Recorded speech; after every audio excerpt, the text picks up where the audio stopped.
Hello, once again, this is Nikolai from Beyond the Carbon podcast.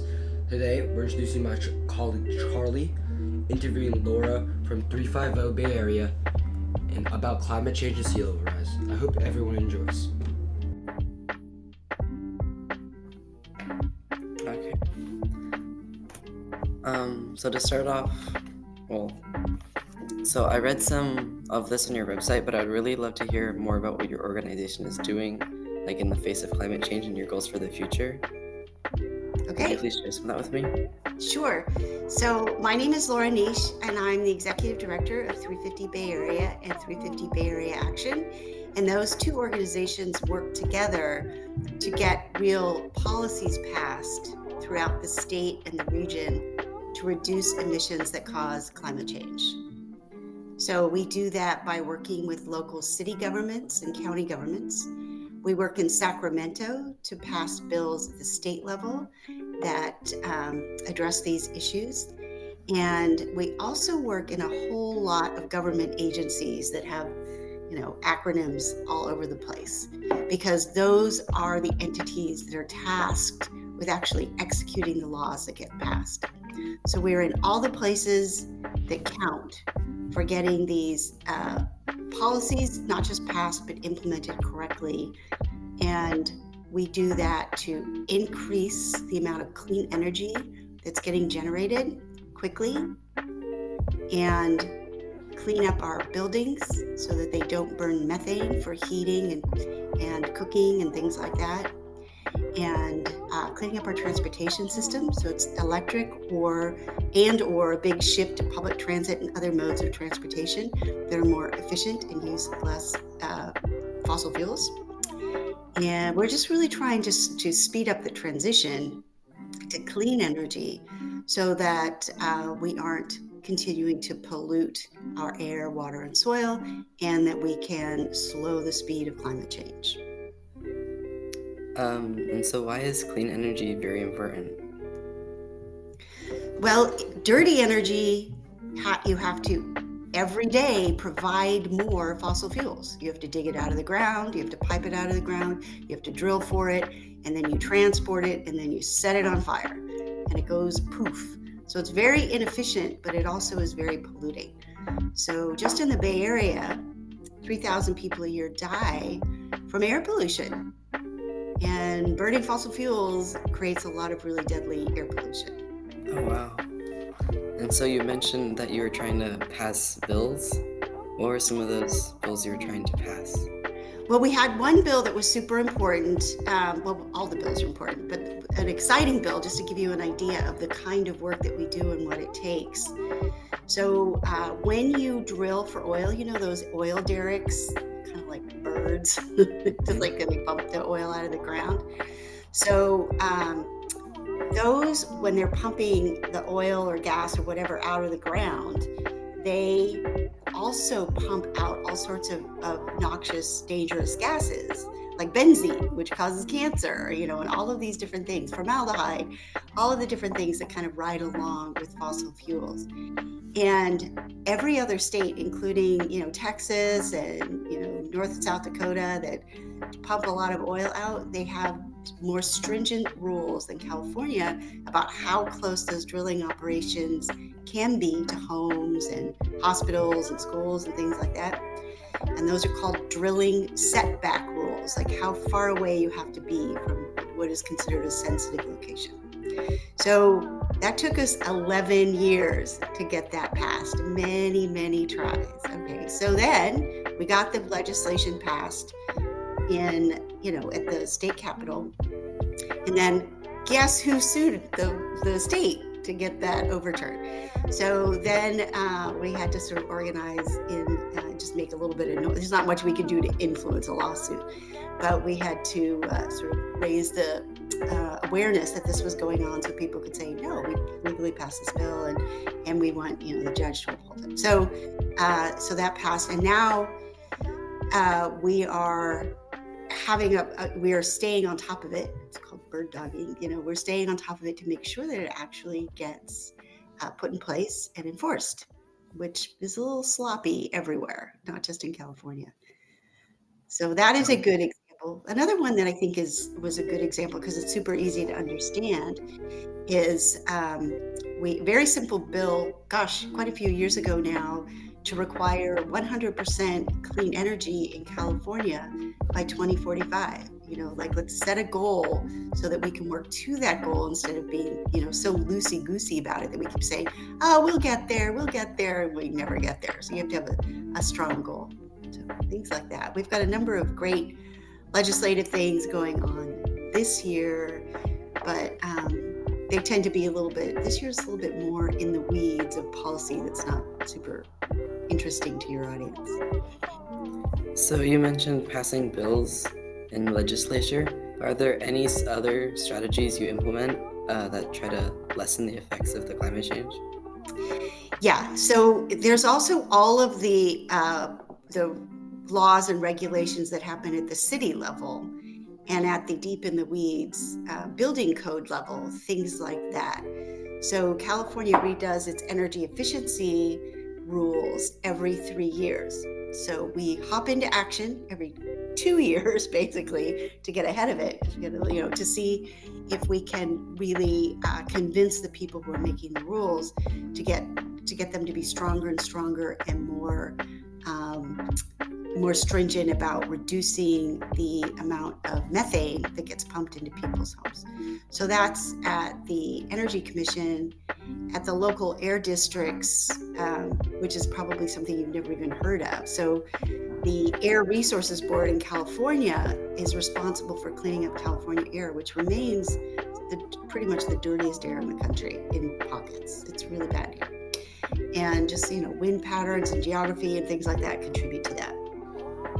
So they each have regional organizations that sort of mimic them. And the Bay Area Air Quality Management District, there you go, otherwise known as BAAQMD. See, this is fun work. They recently passed, they're working on a new rule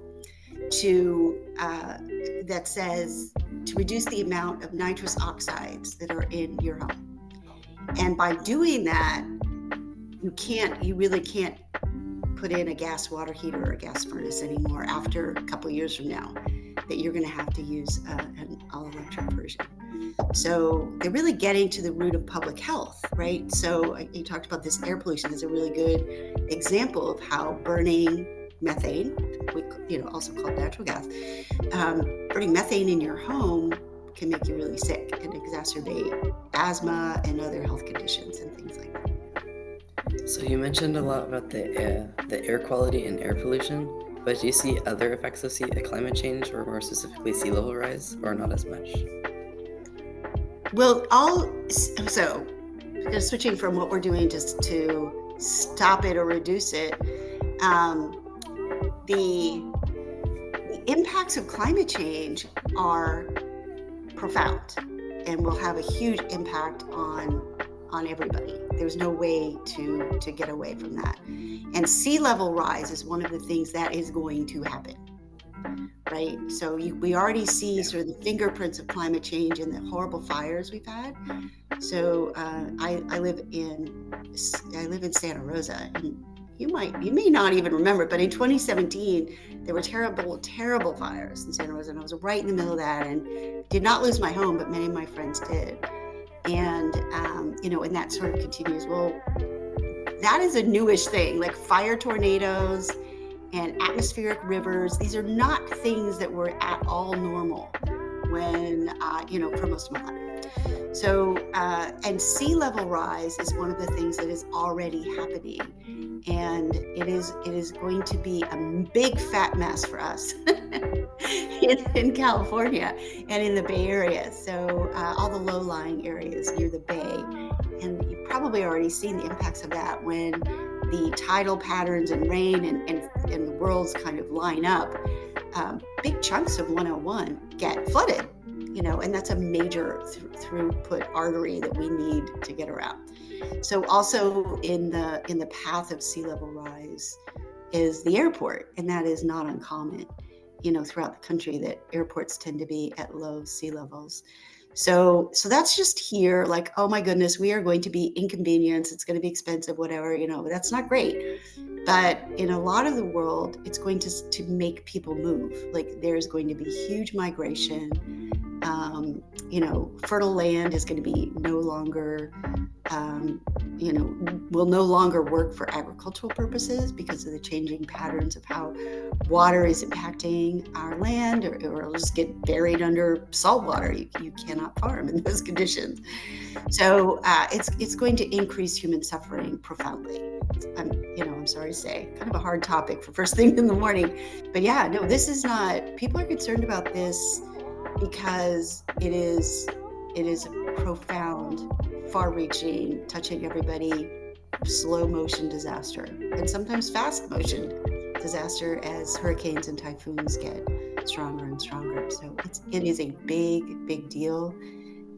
It's very serious. We've sort of found ourselves in this environment where we have a ridiculous administration that claims that it is a hoax or a joke or something like that.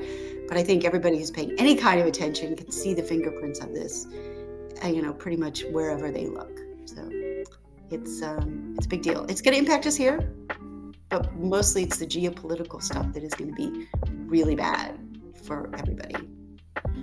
So climate change is a really big deal and it's going to be really bad for our local community and the whole world. But what can everyday people do that can help fight against climate change? Yeah, you can support organizations like ours, and there's plenty of them.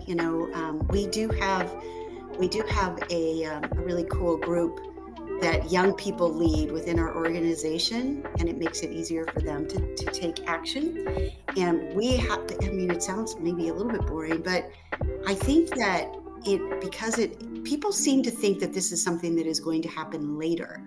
So everyday people need to talk to their community, their friends, their parents, their friends, their aunts and uncles, and just say, gee, whatever it is, I'm worried about this. This seems like something that we really need to take action on, that we can't keep pushing down the line. And then when we elect people, so 350 Bay Area Action identifies candidates for office at the state and local level that take climate change seriously, and we have to get them elected. Because all of the things that we're working on, some of them are so in the weeds from a policy point of view that it's really, for some, I'm a big nerd, so it's fine, but I love it. But some people find it a little bit boring. But we break down all those issues and make it super easy for people to say, oh, I'm going to lob a call to this person that I elected and say, hey, this seems like a good idea. Why don't you pass this bill? Or this seems like a bad idea. Why don't you oppose this bill? And the more people who contact their elected officials in that way, the better. Just also kind of staying generally aware, you do not want to drown in this ocean because it's a little overwhelming, but kind of stay aware of what's going on, So organizations like ours, we send you a newsletter that says, hey, here's the thing that's going on, lob a call or write a quick letter to the editor. Letters to the editor seem so antiquated, but the reason we do that is because the people who read them are the staff of the people we elect. And so they read the letters to the editor. It's kind of like they're taking the pulse of the community. And then it also informs the newspaper, whatever the media, that this is what people are interested in, and they're agitating for some sort of an action. So, we are all together. This is how movements change directions of societies. So the other thing so of course, for God's sake, climate change impacts the most vulnerable among us. The people who already have it tough are going to have it tougher. So our organization really keeps that at the center. Justice issues are huge in this area, and a lot of people sort of roll right over that, looking at these policies. So if a policy is going to reduce emissions, but concentrate them even more in already burdened communities, we're like, no, we can do better. This is not the path. So that is my way of saying the other thing you can do is show up for those communities, So, it all kind of weaves together, and it's a balancing act for organizations like ours, where we have to stay focused on climate change issues, but we work with the environmental and climate justice communities to make sure that any of these proposals aren't just, making it worse for people who already are struggling. And yeah, so on your website, there's a thing that says an attends an event with different events that you can go to. Can you tell me more Our about events page we're not very up to date on that. Our newsletters do a better job letting you know what's upcoming. So we cover not just what we specifically are doing, but what our allies are doing in this area. So this is perfect timing. Earth Month there's Earth Day is coming up in April, but we kind of consider it Earth Month. We can set aside a month, 1/12. So there's a lot of fun stuff coming up. So encourage people to sign up for our newsletter which is easy. Just go to 350bayarea.org, and then you can scroll the way to the bottom of any page and sign up to get our newsletters, and then we keep you up to date. We just sent one out with a whole bunch of exciting things. I don't have them at the top of my head, but there's good stuff coming up in April, so plenty of time to learn about that. And then is there anything else you would think that's important to say about how people in our community can help combat climate change and specifically effects of sea level rise? Well, sea level rise is going to happen. So, there's going to be all sorts of attention paid to like protecting neighborhoods and such from that. But yeah, I think that it's a source of anxiety for people, and frankly, especially for young people, for everybody, but young people have to live with this longer than older people. It's just math. So don't do it alone. Join a group. There's lots of them out there. Of course, we like ours very much, but we have a monthly meeting on Tuesdays at the last Tuesday of the month, where you hop on. You learn something for about 5 minutes, so somebody will explain an issue to you. It's a very easy way to get involved in starting to understand some of the things that are going on and why these policies are important. And then you do something all together. It's on a Zoom line, but our youth team also gets together, I think monthly, to do something else out in the world in person. And then you feel like this is great. You're working with like-minded people who aren't gaslighting you to say that it's not going on, and you just have a safe place to learn about it and take action. And it feels a lot better. It feels a lot better to know that there are people working on this. So, and that there are other people, that are younger. So our youth team is not just high school or college. It tends to be a nice mix of different younger ages. So, and our youth organizer is pretty awesome. So, yeah. Okay. Well, thank you. Thank you. Sorry about the kerfuffle. I will email you I'll send you the link to the recording. Okay. Thank you. Okay. Take care. Bye. Bye. You too.